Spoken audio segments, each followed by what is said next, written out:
Oke, jumpa lagi di Back to BDM. Di kanal ini saya akan mengundang sejumlah tamu-tamu spesial saya untuk mendiskusikan berbagai isu kontemporer, mencoba untuk mendudukkan perkara, dan mudah-mudahan bisa memberikan solusi untuk perbaikan negeri. Kali ini saya akan akan ngobrol dengan seorang advokat yang selalu berteriak-teriak ketika keadilan tercederai, ketika korupsi sedang merajalela, ketika hak asasi manusia kemudian diabaikan. Siapa orang itu? Adalah Saur Siagian. Gimana kabar, Bang? Alhamdulillah sehat, Sehat Mas ya? Budiman. Oke. Luar biasa. Saur ini menarik ya. Saur ini menarik ketika Menko Polhukam Mahfud MD datang ke Komisi 3 DPR. Tiba-tiba dia berada di samping kanannya ya, mendampingi Mahfud untuk bertemu dengan kolega di Komisi 3 DPR yang waktu itu mendiskusikan soal adanya dana janggal 349 triliun. Dia ikut mendampingi, tapi mau ngapain sebetulnya itu yang akan saya ngobrolkan dengan Saur Siagian. Betul, Saur ikut mendampingi Pak Mahfud. Betul, Mas Budiman. Kenapa? Anda kan orang sipil. Iya. Orang sipil tiba-tiba mendampingi Prof. Mahfud ke Komisi 3, kenapa? Loh, kalau advokat itu kan, Mas Budiman, kalau kita definisikan advokat itu kan memberikan jasa hukum di dalam atau di luar pengadilan. Namun secara spesifik sebenarnya kenapa saya datang ke DPR, satu, di samping persahabatan saya Prof. Mahfud sangat intens, sebenarnya adalah pesan yang mau saya sampaikan bahwa apa yang dibongkar oleh Prof. Mahfud dugaan tindak pidana pencucian uang di DPKU 349, publik harus mengawal. Nah, jadi saya pikir Mas Budiman, kalau kita kembali ke hakikat kita berbangsa, dikonstitusikan bahwa di pasal 1 ayat 1, 2 dan 3 kan kita negara republika, 1-2-nya kedaulatan di tangan rakyat, kemudian negara kita negara hukum. Saya mulai nomor 1, yang kedua. Enggak, saya jawab dulu pertanyaan saya. Ya. Anda mendampingi Prof. Mahfud sebagai apa? Sebagai teman? Sebagai teman. Sebagai teman. Bukan sebagai advokat atau kuasa hukum? Bukan. Sebagai teman. Tapi sebagai teman memang memberikan dukungan moral kepada Prof. Mahfud untuk berhadapan dengan DPR ketika ingin membongkar dana janggal 349 triliun. Yes, Oke, absolutely. kembali ke tujuan tadi, bernegara tadi. Iya, jadi kan begini Mas Budiman.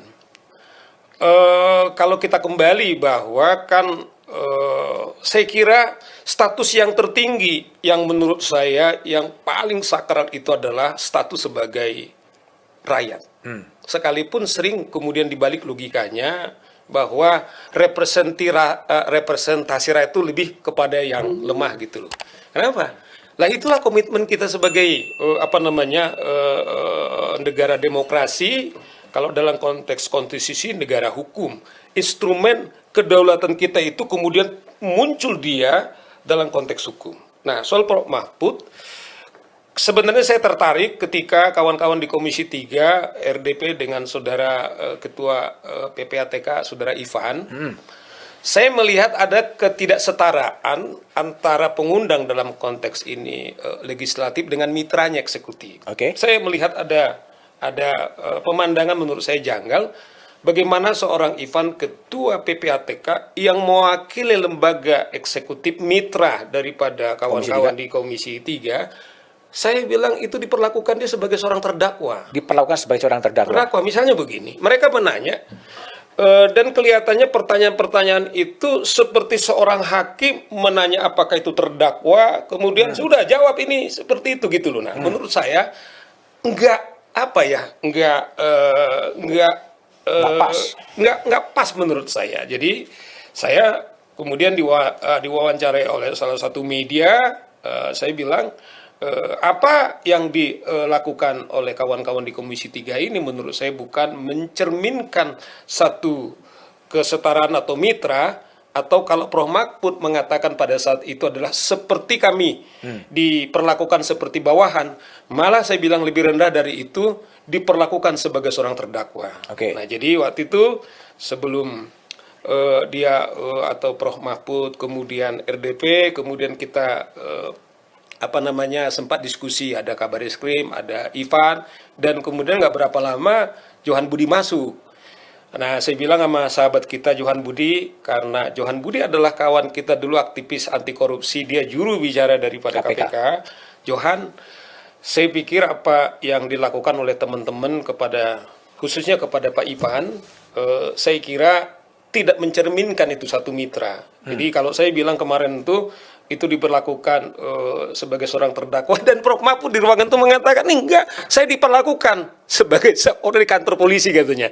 Nah, itulah waktu kemudian dengar pendapat terjadi, kemudian Pak Mahfud kemudian mengkut seperti dilakukan di kepolisian. Nah, menurut saya Mas Budiman, saya kira memang pernah kawan-kawan di DPR dalam Orde Baru disebut sebagai lembaga stempel, kemudian wewenang mereka kemudian diperbesar, tetapi mereka juga harus belajar juga, jangan sampai wewenang yang mereka miliki kemudian jadi malah kesannya itu arogan, karena itu sudah berkali-kali sering terjadi, mereka mengundang tamunya, bahkan sering diancam-ancam keluar atau dikeluarkan.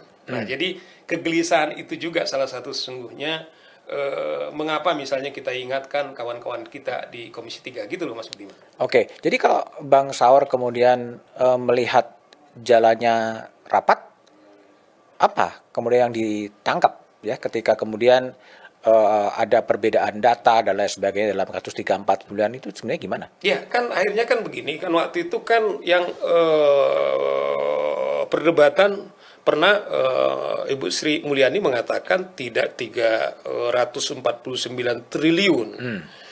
Tetapi kan Pak Ivan sebagai Ketua PPATK kan mengatakan itu dari laporan hasil analisanya dari LHA yang mereka mengatakan. Jadi ternyata kemarin waktu Prof Mahfud kemudian dengan PPATK mengatakan clear bahwa memang ada 349